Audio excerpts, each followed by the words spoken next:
Marks लेने थे, आपके रिमार्क्स। जैसे सर देखिए अगर आप आपने लिखा देखेंगे तो मेरा critically world league. Exam the basic structure हाँ theory regarding the Indian constitution. तो सबसे पहले जी सर। बेसिक स्ट्रक्चर क्या है उसको आप इंट्रोडक्शन में लिख दीजिए। बेसिक स्ट्रक्चर कब आया, कब, जैसे किसे Kesavananda Bharati versus state of Kerala 1973, ठीक है, वो आपने लिख दिया। ठीक है, कोई दिक्कत नहीं था इसमें, बाकी बहुत अच्छा लिखा हुआ था। मैंने यहाँ पे बेसिक स्ट्रक्चर का बेसिक चीजें जो लिखी हुई थी सो मैंने आपको लिख दिया। बाकी यहाँ पे elements of the basic structure, क्या क्या चीज बेसिक स्ट्रक्चर में आएगा, बहुत सारी चीजें हैं, जैसे शेपिंग ऑफ द कॉन्स्टिट्यूशन आपने लिखा, सेपरेशन ऑफ पावर है, फेडरलिज्म हो गया, जुडिशियल जुडिशियल रिव्यू हो गया, फंडामेंटल राइट्स हो गया।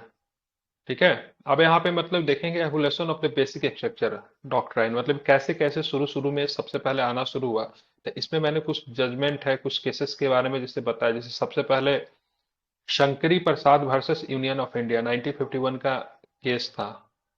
ठीक है, सज्जन सिंह बनाम स्टेट ऑफ राजस्थान 1965 का केस था, वो मैंने बोला था यहाँ पे मेंशन करने के लिए।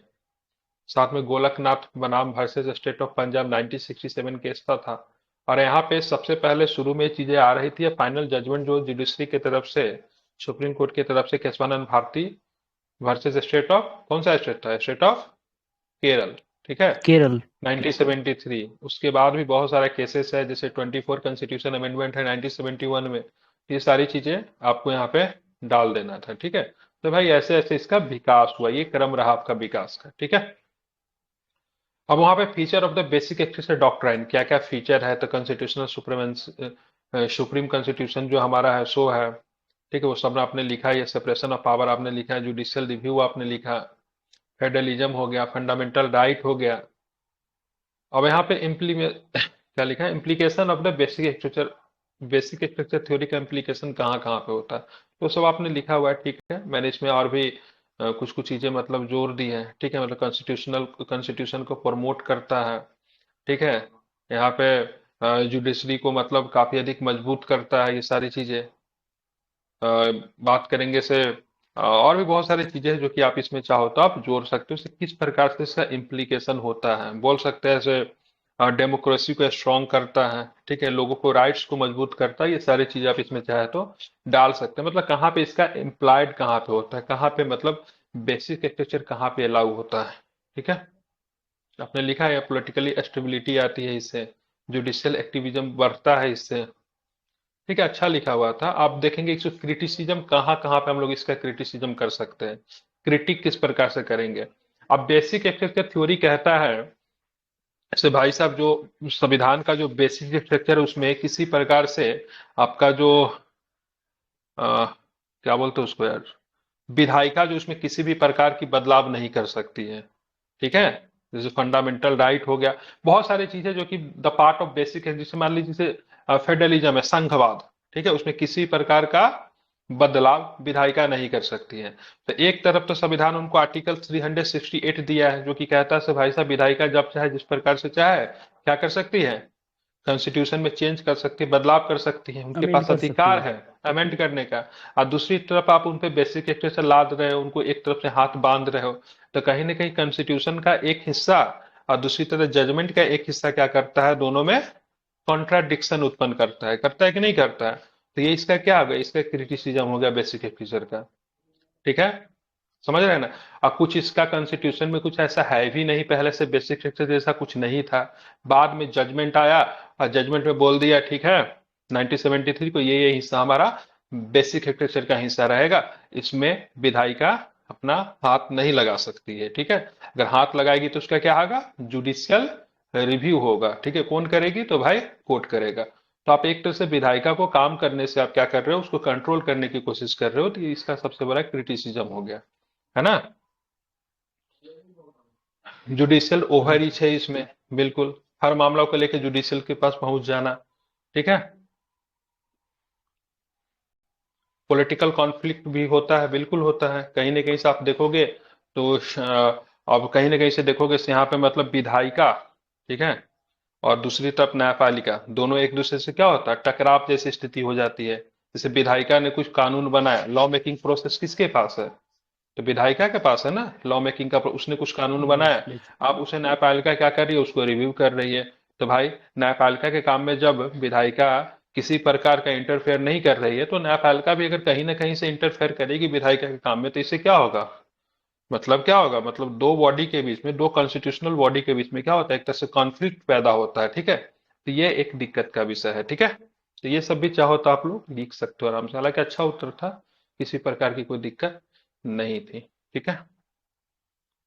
और जी, बताइए। तो सर इसमें कुछ क्वेश्चंस पूछना चाहेंगे, इसमें कुछ क्वेश्चंस पूछना हम्म चाहेंगे इसी आंसर के बेसिस पे कि सर इसमें हम्म। मेरा वर्ड लिमिट का ठीक है। मैंने वर्ड लिमिट को लेकर कमेंट किया था? नहीं ना किया था? नहीं, अगर नहीं इसमें तो किया था नहीं तो किया बिल्कुल है। ठीक है, क्योंकि वर्ड लिमिट मेरा टारगेट पे जी। रहता है। क्योंकि मैं देखता हूँ 7 और 8 मार्क्स के प्रश्न में वर्ड जी। लिमिट ज्यादा लिख देते हैं, और बड़े वाले क्वेश्चन में देख रहा हूँ सबका वर्ड लिमिट शॉर्ट आ रहा है। तो जहां भी अगर वर्ड लिमिट को लेकर अगर मेरा कंप्लेन है, अगर मैं डाल रहा हूँ, रिव्यू अगर दे रहा हूँ, तो समझ वहां पे बढ़ाना, ये सही था, इसमें कोई दिक्कत नहीं थी। आई थिंक 5 पेज की आंसर था, हम्म। बढ़िया था, नो इशू। हम्म। ठीक है। तो इसका मेरा और सर मेरा वे ऑफ प्रेजेंटेशन कैसा है इसमें, मतलब। नहीं ठीक है, बिल्कुल ठीक है। जहां जहाँ पे जो जो चीज मैंने कुछ ऐसा कुछ मिसिंग तो था नहीं। हाँ, कुछ पॉइंट मैंने इसमें ऐड ऑन किए हैं, वो आप चाहो तो अपने आंसर में डाल सकते हो। अब ये बताओ, जैसे मैंने यहाँ पे आपको रिव्यू हम्म। करके आपके सामने बताया कॉपी को किस प्रकार से रिव्यू करते हैं, कहीं पर भी ये सुविधा मिलेगी जो कॉपी आपके आंख के सामने लाइव रिव्यू हो रहा है? इससे बताइए बच्चों के प्रति कितना अच्छा फीडबैक जाएगा। ठीक है, तो इसीलिए इस बैच की सबसे अच्छी खूबसूरती यही है। तो जब भी हम्म। आपको डाउट होता है डायरेक्ट हमको बोलिए, आई एम दैट टाइम आपके लिए प्रेजेंट रहूंगा, ठीक है? आप ये चीजें किसी को कितना भी पैसा दे दीजिए, ठीक है, ये चीजें आपके लिए कभी भी अवेल नहीं हो सकती है, ठीक है? बाकी आपने एक क्वेश्चन और भी लिखा था ना शायद? अच्छा सर, एक और बताइए। हाँ हाँ, इसमें और भी कोई एक और हम्म। क्वेश्चन है। जैसे सर, मतलब क्वेश्चन लिखने से पहले एक बार जो आपका मॉडल आंसर होता है उसको देख लेते, फिर एक बार थोड़ा कुछ रिसर्च करना होता है तो गूगल वगैरह से करके उसके बाद फिर लिखना शुरू करते हैं। अगर अपने से लिख रहे हैं, जैसे ये बेसिक स्ट्रक्चर इसके बारे में थोड़ा बहुत पढ़ा तो ये लिख लेते, इसको हम 32 मिनट्स में लिख लिए थे इसको पूरा का पूरा अभी। हम्म। बट जैसे कुछ फैक्चुअल चीजें हो जाती है, जैसे एग्रीकल्चर में कुछ डाटा डालना हो गया, आर्टिफिशियल इंटेलिजेंस वगैरह में डाटा डालना हो, तो उसमें थोड़ा 40 to 45 मिनट्स लग जाते हैं सर, उसको कैसे इम्प्रूव करें। देखिए, अब समय को आपको कम करना है, डेट मीन्स आपके दो चीजें पे काम करना पड़ेगा। एक तो आपके माइंड में कंटेंट पूरी तरीके से तैयार होनी चाहिए, और आपका हैंड फ्री होना चाहिए, ठीक है? दोनों के लिए चाहिए वक्त। हम्म। हैंड फ्री होने के लिए आप लगातार आप लिखोगे, एक वक्त ऐसा आएगा आपका स्मूथली आपका कलम काफी अच्छे से चलने लगेगा, ठीक है? और दूसरा क्या होगा? कंटेंट। तो आप लोग जो मेंस आंसर राइटिंग करते हो, तो जिनके पास 8 घंटा का समय है, तो अगर 4 घंटा अगर आप लिखने में देते हो तो 4 घंटा पढ़ने में दीजिए। जिनके पास 6 घंटा का समय है, तो 3 घंटा अगर आप लिखने में देते हो तो 3 घंटा पढ़ने में दीजिए, ठीक है? जब तक नहीं पढ़ेंगे तब तक आपका कंटेंट कभी भी तैयार नहीं होगा। पढ़ना कहाँ से है? तो दो चीजें, एक तो हमारा बुकलेट से आप पढ़ सकते हो, अगर वो नहीं पसंद आ रहा आप स्टैंडर्ड बुक फॉलो कीजिए, ठीक है? बहुत सारी किताबें हैं मार्केट में। अगर आप जैसे आप पॉलिटी कर रहे हो, तो पॉलिटी के लिए लक्ष्मीकांत से बेटर कोई भी बुक नहीं, चाहे कोई कितना भी कंटेंट क्यों ना बना ले। No one can beat in the term of mains. Laxmikanth को कोई बीट नहीं कर सकता, ठीक है? स्पेक्ट्रम का तोड़ है, लेकिन लक्ष्मीकांत का कोई तोड़ नहीं है। स्पेक्ट्रम का बहुत सारा तोड़ निकला हुआ मार्केट में, 75 राइटर के आपको मॉडर्न हिस्ट्री मिल जाएंगे, and they are quite better. लेकिन लक्ष्मीकांत का कोई नहीं है, तो सबका एक स्टैंडर्ड बुक होता है, आप वहां से पढ़िए, उसको कंटेंट को तैयार कीजिए, ठीक है? जैसे पहला दिन मेरा था अंतरिक्ष प्रौद्योगिकी, ठीक है, स्पेस टेक्नोलॉजी, तो उसका बहुत सारा मैंने आपको कंटेंट दिया। आपको अच्छा लग रहा है उसको पूरी तरीके से कवर कीजिए, नहीं तो मार्केट में बहुत सारी चीजें, वहां से सारे टॉपिक को कवर कीजिए, 3-4 घंटा पढ़िए उसको, उसके बाद लिखिए। फिर भी अगर आपसे नहीं लिखा रहा तो फिर आप मॉडल आंसर का सहारा लिखिए। लेकिन एक समय ऐसा आएगा जब 2 बार 3 बार 4 बार जब पढ़ोगे आप, तो वो चीजें आपके दिमाग में आ जाएगा। जब कंटेंट जब आपके दिमाग में आ गया तो फिर आपकी हैंड बहुत अच्छे तरीके से चलेगी। फिर नो वन कैन बीट कर सकता है आपको आंसर राइटिंग में, ठीक है? तो ये चीज है, पढ़ना भी है, लिखना भी है। कुछ लोग क्या कर रहे होंगे? केवल लिख रहे होंगे। कुछ लोग एक दूसरे टाइप के लोग होते हैं, वो क्या करेंगे? केवल पढ़कर नोट बना रहे होंगे। दोनों तरह के लोग पिछड़ जाएंगे। एक तो उनको पता चलेगा मेरा समय खत्म हो गया नोट बनाते बनाते, और एक दिन भर लिखते ही रहेंगे, उनको लिखते ही रहेंगे, उनका हैंड फ्री हो गया, एग्जाम में गए तो एकदम ब्लैंक हो गए, उनके पास कोई कंटेंट ही नहीं है। तो आपको दोनों काम करना है, नॉट ओनली आपको केवल लिखना है, आपको क्या करना है? पढ़ना भी है, ठीक है? समझ रहे हैं ना? हाँ, तो साथ साथ दोनों काम कीजिए, 50-50, जो जितना भी दे रहा है, मैं नहीं जानता किनके पास 5 घंटा है, किनके पास 6 घंटा है, जो भी समय है उसको 50-50 डिवाइड कीजिए, अपना एक रूटीन बनाइए। मेरे हिसाब से बेटर टाइमिंग क्या रहेगा सो मैं बता देता हूँ, ठीक है। जो लोग नॉन वर्किंग है उनके लिए सवेरे 7 बजे उठ जाना है। 7 बजे से लेकर 10 बजे तक पढ़ने वाला काम समाप्त कर लीजिए, फिर आप लंच कीजिए। लंच उंच करके आराम से 12 बजे तक फ्री हो जाइए। अब 12 बजे जो होता है आपका मेंस का टाइमिंग होता है, एग्जाम भी आपका होगा ना 12 बजे से। तो लिखने का जो हैबिट जो डालिए वो 12 बजे के वक्त होना चाहिए। बैठने का जो एक अपना एक टाइमिंग बनाइए, कहाँ पे बैठना है, नहीं बनना है, एक अच्छे इन्वायरमेंट में बैठना है, एग्जाम जैसा माहौल में बैठिए, फिर लिखिए। 12 बजे से लेके 3 बजे तक कम से कम लिखिए। ठीक है, एक क्वेश्चन लिख सकते हैं, 2 क्वेश्चन लिख सकते हैं, जितना भी लिख सकते हैं। 12 बजे से 3 बजे तक लिखिए, और 7 बजे से लेकर 10 बजे तक पढ़िए। 3-3 6 घंटा दे दीजिए, ठीक है। अब रात में आप क्या करोगे? तो रात में सोचो से आज हमने दिन भर पढ़ा, उसका क्या निष्कर्ष निकला, कहाँ पे हमें सुधार और करनी चाहिए थी। एक बार अपने ही कॉपी को निहारिए, देखिए तो कहाँ कहाँ पे गलती कर दी है हमने, ठीक है। यहाँ पे और कैसे वैल्यू एडिशन करते हैं तो 1 अंक ज्यादा मिल जाता, 0.5 से मेरिट छूटता है, ठीक है। तो उन चीज को निष्कर्ष निकालिए रात में। तो 3 ट्रम में हमने बांट दिया। सबसे पहले सुबह इसलिए बांटा क्योंकि बड़ बुजुर्ग कह के गए से भाई साहब सवेरे में जब तुम पढ़ते हो तो चीजें थोड़ा सा माइंड फ्रेश रहता, अच्छे से होता है। तो कंटेंट पढ़ने के लिए सुबह में, लिखने के लिए दोपहर में। इसलिए दोपहर में क्योंकि आपका जो एग्जाम का जो टाइमिंग होगा वो भी दोपहर में ही होगा, ठीक है। और वो आलस का वक्त होता है, तो ऐसा नहीं कि एग्जाम में जा रहा है ऊँघ रहा है, ठीक है। तो उसका हैबिट शुरू से ही आपको डालना है। बीच में 2 घंटा का वक्त भी दे दिए, 1 घंटा में डिनर लंच कीजिए, 1 घंटा अपना रेस्ट कर लीजिए 10 से 12 के बीच में। रात में अपना निष्कर्ष निकालिए, कंक्लूजन निकालिए से हमने क्या इनपुट किया, क्या हमने सीखा, कहाँ पे और बेहतर कर सकते थे, ठीक है ना। तो इन सारे चीजों पे आप 90 दिन काम कीजिए ना, फिर देखिए ना आपका मेंस आंसर राइटिंग कितना अच्छा होता है, ठीक है। और हमारे ग्रुप से बहुत सारे ऐसे बच्चे हैं जो सिलेक्टेड है, ठीक है, और उनका कॉपी बहुत ही बेसिक है, बहुत बेसिक है। मैंने शेयर भी किया था, फिर मैंने डिलीट कर दिया क्योंकि मुझे जो लोग सिलेक्ट हो जाते हैं ना उनका ऐसा मुझे उनका फेवराइज करके बच्चों का एडमिशन करना सबसे खराब लगता है। तो कल मैंने 10-12 कॉपी शेयर किया था सिलेक्टेड लोगों का, जो कि अपने ही बैच के उन्मेष की है, फिर मैंने उसको डिलीट कर दिया। आप लोग बोलेंगे तो भेज देंगे, मेरे द्वारा ही रिव्यू किया हुआ है, ठीक है। सर एक भेजिएगा, रेवेन्यू देखिए ना कि ऑफिसर है, कैसा लिखा एक है। सप्लाई ऑफिसर है। क्या? भेज दीजिएगा सर, देखेंगे उनका कि कैसे लिखे हुए हैं, थोड़ा सा मिल जाएगा। हाँ हाँ हाँ, देख लेना, कोई दिक्कत नहीं है, ठीक है। ठीक। तो ये चीजें कैसी लगी? तो मैंने तरीका सर जो नेक्स्ट बताया कैसे क्वेश्चन कैसे बताइए फिर 50-50 टाइम करना है, और उसको मतलब अपने ऊपर अप्लाइड करना है, ठीक है। नेक्स्ट क्वेश्चन क्या, 7 से 8 नंबर वाला क्वेश्चन है, वो ठीक लिखा हुआ है, टू द पॉइंट लिखा हुआ है, कोई दिक्कत नहीं है। ईडब्ल्यूएस कितना मार्क्स का क्वेश्चन है ये? 7 to 8 ये भी मार्क्स, ठीक 38 है। मार्क्स में हम बनाए थे। अच्छा, 38 मार्क्स में बनाया है। 38 मार्क्स को समझ, अच्छा 38 मार्क्स को, इसलिए मैंने कम नंबर दिया, वर्ड लिमिट मैंने शॉर्ट लिखा है, ठीक है। अब देखिए इस तरह का जब भी क्वेश्चन आए से भाई आपको क्रिटिकली आपको जस्टिफाई करना है से ईडब्ल्यूएस को जो आरक्षण जो मिला वो सही है कि नहीं।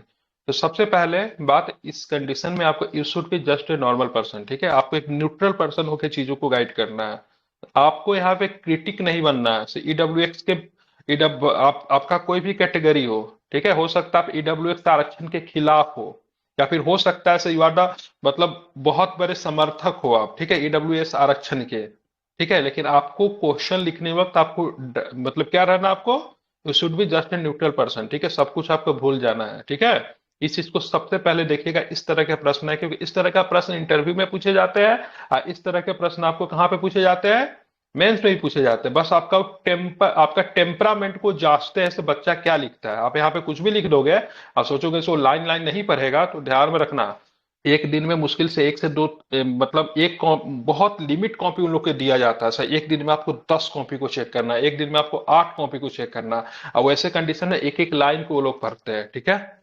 तो कभी भी हमेशा स्ट्रेट फॉरवर्ड चीजों को लिखने से बचना चाहिए। यहाँ पे आपने लिखा इकोनॉमिकली वीकर सेक्शन आरक्षण का जो 103वां कॉन्स्टिट्यूशन अमेंडमेंट है, ठीक है, 2019 में आया था।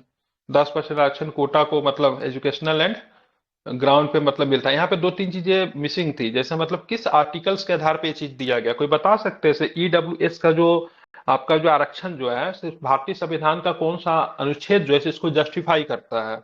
ठीक है, 15 इसको बोलते हैं वैल्यू एडिशन। 16(4) हाँ 15 का सब क्लाउड 4। आर्टिकल नहीं, 15 का 6 एंड 16 का 16 का 6 6। 16 ठीक का है, 6। हाँ 15 का 4 और 16 का 4 आई थिंक ओबीसी का है। ठीक है, एक बार चेक कर लेना। ठीक है, अब यहाँ पे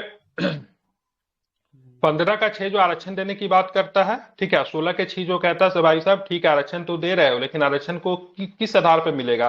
तो एजुकेशनल जो इंस्टीट्यूशन जो होता है वहां पर भी आरक्षण मिलता है। दो तरह का आरक्षण आप लोग को मिल रहा है। ठीक है, जो भी जिस भी कैटेगरी से, एक तो आप जो पढ़ाई करते हो, ठीक है, और नौकरी जो होती है उसमें आरक्षण मिलता है, और दूसरा जो होता है किसी इंस्टीट्यूशन में आप जाते हो तो वहां पर भी आरक्षण मिलती है।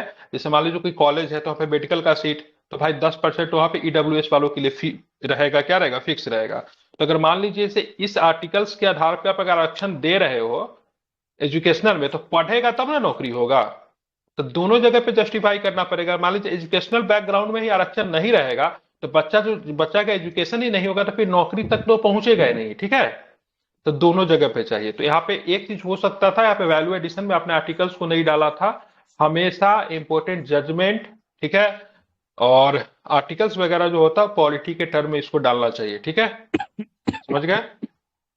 बाकी यहाँ पे आर्ग्यूमेंट जो है, फेवर में क्या आर्ग्यूमेंट है, ठीक है, एंगेस्ट में क्या है, मतलब विरोध में क्या है, वो सबको आपको डालना चाहिए। सबसे पहले लिखिए इसका ऐतिहासिक पृष्ठभूमि क्या है आरक्षण को लेकर। ठीक है, उसके पास आपने जजमेंट तो फेवर में लिख ही दिया, विरोध में सब कुछ लिख ही दिया, सब कुछ ठीक है। उसके बाद मतलब आपको एक तरह से कंक्लूजन जो आप लिखते हैं, ठीक है, तो वहां पे आपको ना मिली जुली बातें आपको लिखनी थी, जस्टिफाई करना था से भाई ठीक है, मतलब किस प्रकार से जस्टिफाई करेगा उसे, मतलब सबसे पहले जो सोसाइटी जो है उनको भी कॉन्फिडेंट में लेना चाहिए। ठीक है, 10% आरक्षण अगर ईडब्ल्यूएस को मिल रहा है तो इसमें कुछ ऐसे वर्ग जो है, ठीक है, उनको वाकई में मिलना चाहिए, वाकई में मतलब उनका बैकग्राउंड काफी वीक है। सही तरीके से जांच होना चाहिए, सरकार का मिशनरी पक मतलब बढ़िया होना चाहिए, ताकि जो लोग इसके कैपेबल है उन्हीं लोगों को आरक्षण मिले। किस प्रकार के लूप होल्स है इसमें, उस सबको ऊपर आप आराम से लिख सकते थे। ठीक है, मतलब यहाँ पे मैंने लिख दिया ऐसे, हाँ, मतलब कैटेगराइज कैसे किया जा सकता है पुअर ईडब्ल्यूएस आरक्षण में, तो क्या क्या दिक्कत है यहाँ पे, अनफेयर किस हिसाब से है।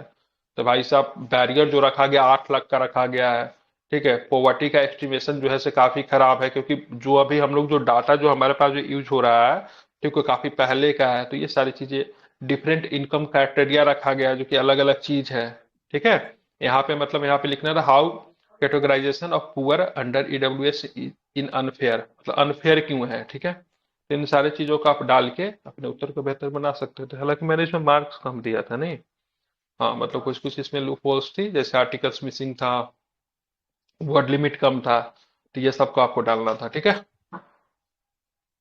समझ गए? हालांकि ये क्वेश्चन ना शॉर्ट में रहा होगा, 7 से 8 नंबर में रहेगा, इसको 38 नंबर में बना के आप लिखे हो।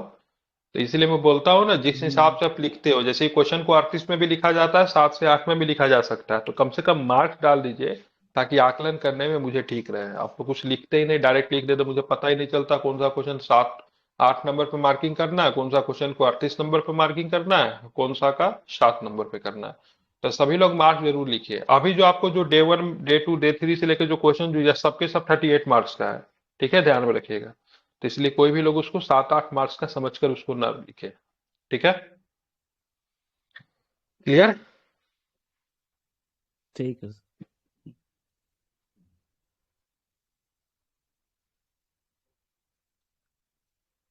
और कोई डाउट? नहीं सर, आज के क्लियर हो।